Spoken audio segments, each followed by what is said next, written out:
Today on Project 380, I'm sure you can guess.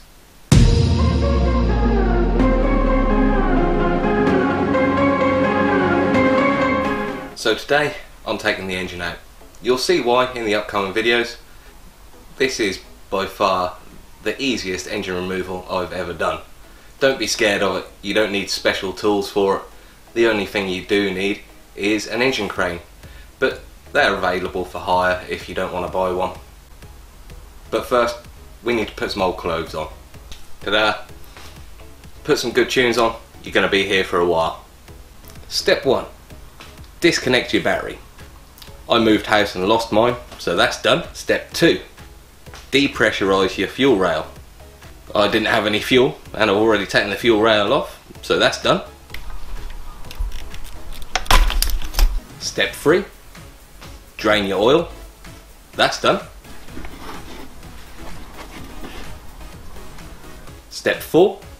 Drain your coolant. That's done, and I made a mess. Step 5. Drain your power steering fluid. That's done. Not too much of a mess. Step 6. Remove the air intake that used to be here, but I sold that, so that's done. Step 7. Remove your exhaust manifold. Well, mine's gone, but now I've got this in the way, so that needs to go.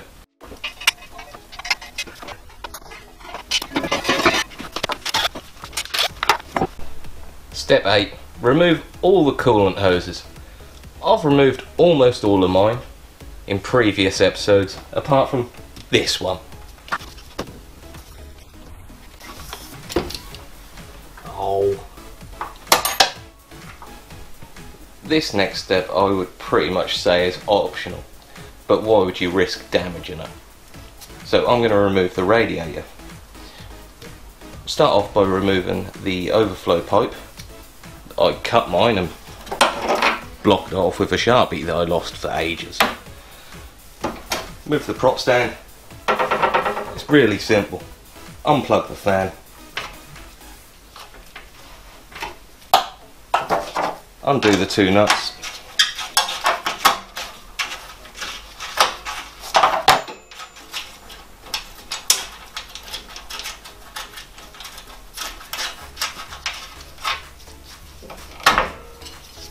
Pop the tabs off.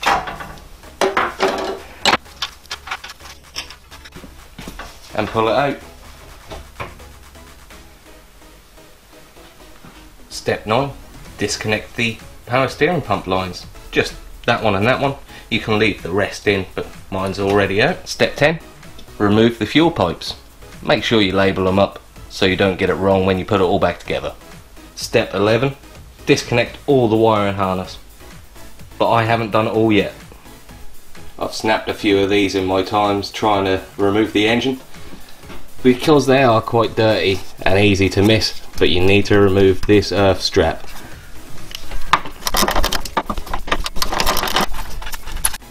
I've removed my intake to make it easier to show you guys what wires are underneath here. You don't need to take the intake off to do this. You can just get your hands around once you know where everything is. But we've got alternator wire down here. It is underneath a little plastic cap.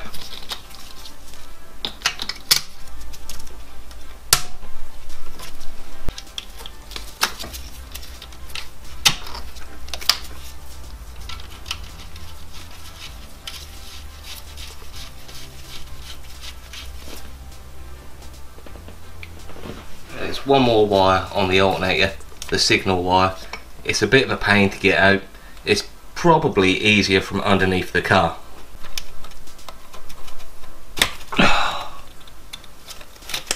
Underneath this pipe is your oil prep.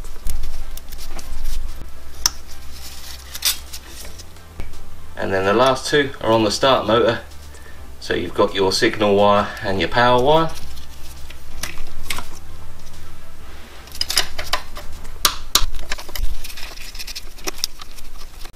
Step number 12.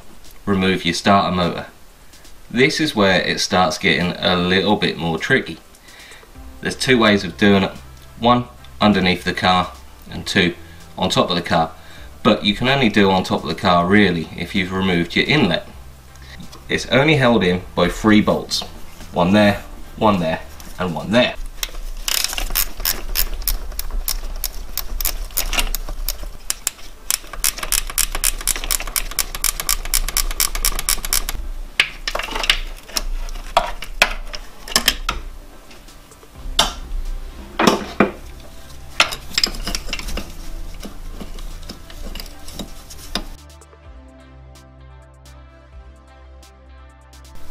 Place all the bolts back in the starter motor. You don't want to lose these or get muddled up. It could be quite hard to get the right bolts in the right place underneath the car. And here's a big sarcastic thumbs up to whoever designed this, but it's a 12mm bolt, a 14mm bolt and a 12mm bolt with a 14mm nut, which made life pretty difficult. Step number 13. Typical number, because if you forget this you're going to be ripping your clutch pipe. But there's a nut and bolt goes between the gearbox and the engine, which is actually a bracket to hold the clutch line. So undo it or else you're going to be ripping it off.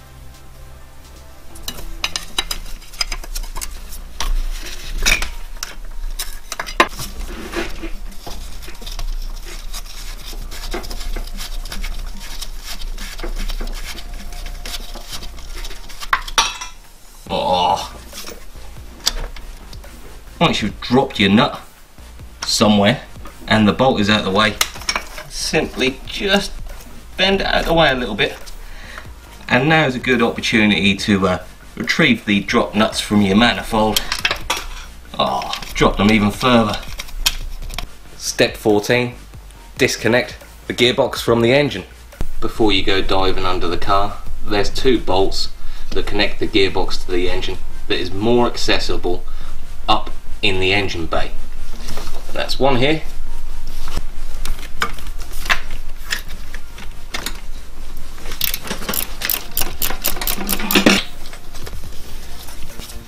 and this one.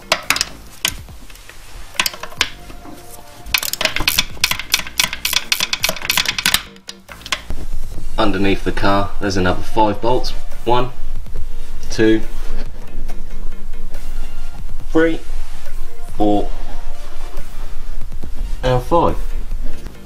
I didn't film that step, it was too hard to get me, the camera and my tools in there, but just bear in mind where you took the bolts from, as they're not all the same length. Before you take the last bolt out, just support the gearbox with a small trolley jack, bit of wood or an axle stand and a bit of wood.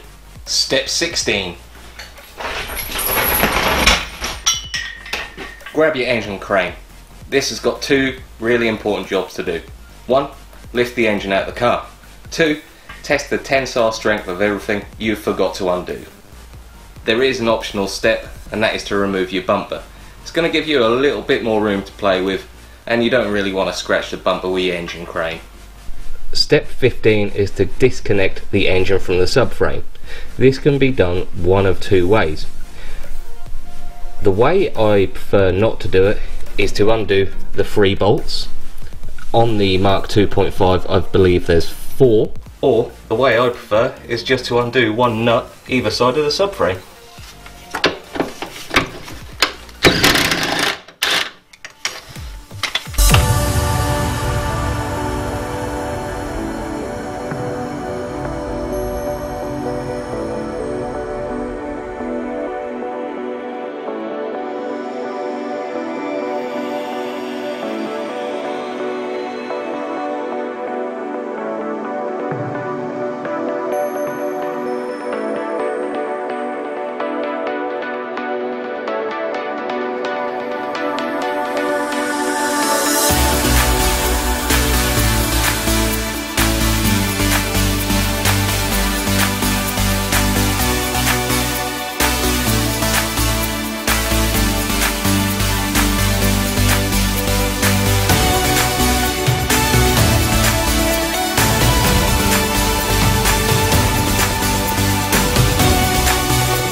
Step number 17 was to remove the clutch and flywheel.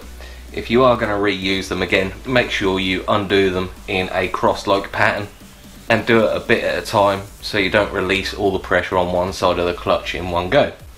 Step number 18 is to remove the flex plate. Just two 10mm there and there.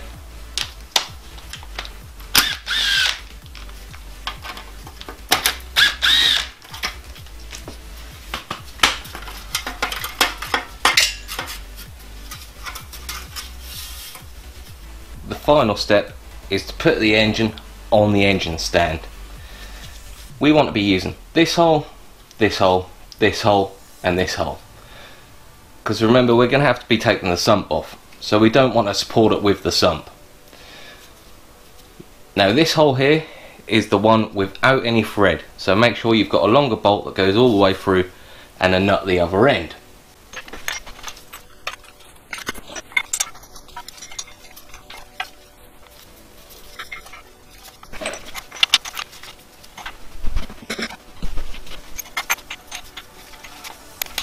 The way I like to do the next bit, I think, is the easiest way.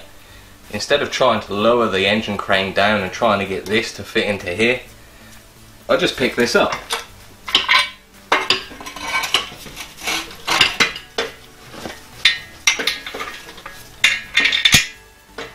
Then lower the crane down.